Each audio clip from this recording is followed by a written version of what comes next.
Ethan had never imagined that his mission would lead him to the far side of the star system, to a planet where the winds howled like wild beasts and the cliffs seemed to pierce the sky.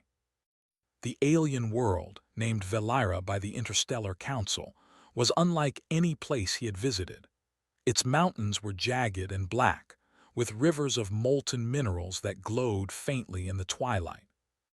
The atmosphere was thin, but breathable, tinged with a scent that reminded Ethan faintly of burning wood. He adjusted his mask and moved carefully along a narrow ridge, each step calculated to avoid the loose stones that could send him tumbling into the abyss below. Ethan's mission was simple on paper: observe the alien civilizations, record their culture, and report back any findings that could help humans understand their neighbors better. But Velira was far from simple. The human research team had only managed to gather minimal information before communications were mysteriously cut off. There were rumors of alien politics that humans could not begin to untangle, and of villages that seemed abandoned but held secrets deep within their walls. As Ethan descended into a sheltered valley, he noticed something strange. Smoke rose in delicate spirals from the trees, which were unlike any vegetation he had seen before. They shimmered faintly, as if coated with crystal dust, and their roots twisted into the soil like living sculptures. The valley was quiet, too quiet, until a faint cry reached his ears. Curiosity and concern pushed Ethan forward. The sound grew louder, a high-pitched wail of fear and frustration. Soon, he stumbled upon a group of alien children, stranded near a molten river that had overflowed its banks. They were unlike any species he had studied: slim, with translucent skin that reflected the dim light, and eyes that glowed softly in hues of blue and violet. Their attempts to escape the fast-moving liquid only seemed to make the danger worse. Without thinking, Ethan grabbed a portable human lifeline from his pack. He anchored it to a sturdy tree and extended it toward the children, encouraging them to hold on. His hands were steady, and his voice calm, even as the heat from the molten river singed the air around them. One by one, the children clutched the line and were pulled to safety. Among them was a girl who stood apart from the others. She was taller, older, and moved with a grace that suggested experience. Her eyes, a deep violet, met Ethan's, and for a moment he could see fear, relief, and something else: calculation. She watched him carefully as he helped the last child climb to safety. "You have skill," she said, her voice soft but firm. It carried a musical quality, unlike the harsh tones he had heard from other aliens. "I just did what anyone would," Ethan replied, brushing soot from his jacket. "These children needed help." She studied him for a moment, then nodded. Few humans would act without hesitation. "You are different." Her words unsettled him, though he could not say why. There was an intensity in her gaze, an intelligence that seemed to see past the surface of things. "I'm Ethan," he said, offering his hand. "I am Lyra," she said. Her voice carried a weight beyond her years. "And I have little choice in what I do next." Ethan frowned. Her statement was cryptic, but there was urgency behind it. He followed her as she led him through narrow paths, past twisted trees and glowing moss. Eventually, they arrived at a hidden village, tucked away in a series of caves that looked both natural and carefully constructed. The village had a haunting beauty. Soft light glowed from the walls, and small gardens of luminescent plants were cultivated carefully along the paths. Lyra's expression darkened as they entered. "My family has fallen into disgrace," she explained quietly. "Our council demands that I marry someone from our species to restore honor. If I do not, I will be exiled. I have no suitors willing to accept me, and soon there will be no choice left." Ethan listened, sensing her desperation. He had encountered alien politics before, but this was personal and immediate. He had seen communities torn apart over trivial matters, but this was life-altering for her. "Is there no other way?" he asked cautiously. "There is none," Lyra said. "Time is short." The council will act in days. I cannot survive alone. She looked at him with wide, pleading eyes. You are human, yes. I beg you for marriage. Not for love, not for passion, only for survival. Ethan froze. The words echoed in his mind. Marriage between species. It was unprecedented. Humans had treaties with alien civilizations, but nothing like this. He knew the risks, not only culturally but politically. A union like this could ignite conflict or draw unwanted attention. And yet, as he looked at Lyra, he saw more than desperation. He saw courage, resilience, and a spark of intelligence that demanded recognition. Ethan began, searching for words that felt adequate. I don't know if that's even possible.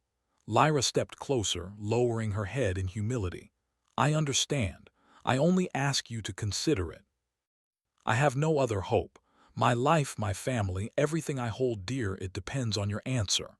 Ethan could feel the weight of her plea. His mind raced.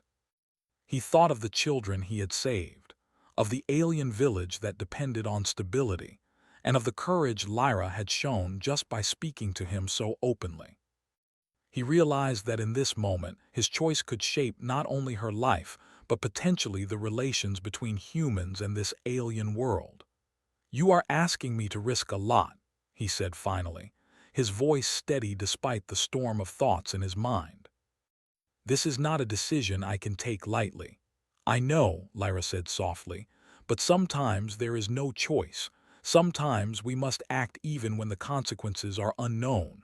Her words struck him. He thought of human explorers who had ventured into the unknown, risking everything to save lives or discover new worlds. Was this any different? Perhaps not. He had been trained to act with courage and integrity, and now that same training was being tested in a way he could never have imagined.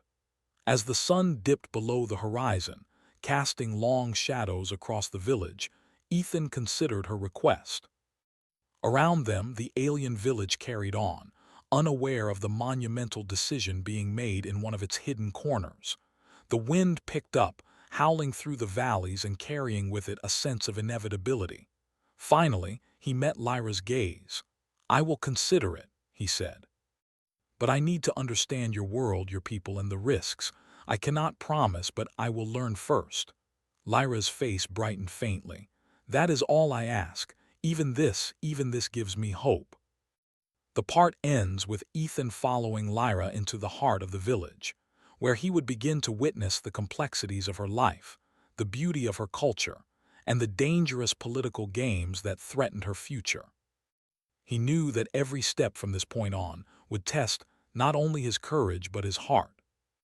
And as the stars began to shine over Valira, the human and the alien girl stared at the vast, mysterious horizon, each silently preparing for what was to come. Ethan spent the first night in the alien village in a small dwelling prepared for him by Lyra. The interior was unlike anything he had ever seen. Smooth, glowing surfaces lined the walls, pulsating gently like the heartbeat of the planet itself. Strange plants hung from the ceiling, their soft light illuminating the space in calming shades of blue and violet. Despite the alien aesthetics, Ethan felt a surprising warmth in the home. Lyra moved with ease, tending to a small glowing device that seemed to provide warmth and light. You need rest, she said. Tomorrow will be difficult. I imagine it will, Ethan replied, watching her carefully. I want to understand your world, Lyra, not just your people but the rules, the culture, the council that governs this place. Lyra nodded. It is not simple. Our council is old, stubborn, and unforgiving. They value family honor above all else. If I refuse to marry someone from our species, they will cast me out. And in our society, exile is worse than death. You must understand, humans do not truly comprehend what it means to be alone here. Ethan leaned back and considered her words. He had faced danger, cold, storms, and hostile terrain, but nothing had prepared him for the weight of politics intertwined with survival. Lyra's life depended on human action now, and that reality settled on him like a stone in his chest. The next morning, Ethan followed Lyra to the council hall. The building was carved into the side of a mountain, enormous doors etched with glowing symbols that told the history of her people. Inside, dozens of council members sat in concentric rings, their eyes glowing faintly as they turned toward Lyra and Ethan. A hush fell over the hall, the kind of silence that pressed on a person's chest. Lyra of House Valen, the head of the council, spoke. His voice was deep, vibrating with authority. You stand before us because your family has fallen into disgrace. You have been given time to choose a suitor among your people. You have refused. Why have you brought a human here? Lyra stepped forward, her posture strong despite the tension. I have no suitors. None are willing to marry me. I am left with no choice. This human, Ethan, has proven himself courageous and wise. I ask for his hand in marriage to save my family and myself. The council erupted in murmurs, their glowing eyes flashing with disapproval. Humans did not marry aliens. It was a breach of tradition, a challenge to centuries of custom. The head of the council's eyes narrowed. This is unprecedented. You risk dishonor and chaos. How can you expect a human to understand our ways? Ethan felt all eyes on him. He swallowed and stepped forward. I do not fully understand your ways, he said calmly, but I do understand courage, respect, and survival. Lyra has shown me both her world and her strength. I agree to help her, knowing that the consequences may be difficult, but also knowing that some risks are worth taking. The hall went silent again. Some council members looked shocked, others intrigued. Lyra's eyes widened in relief.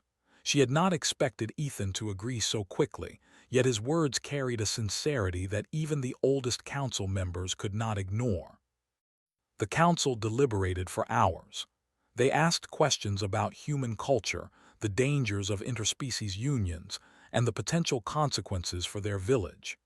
Ethan answered each question honestly, admitting what he did not know and explaining what he did.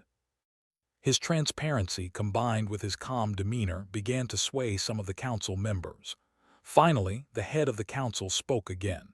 This is highly irregular, but perhaps unusual circumstances require unusual decisions. We will allow this union with conditions.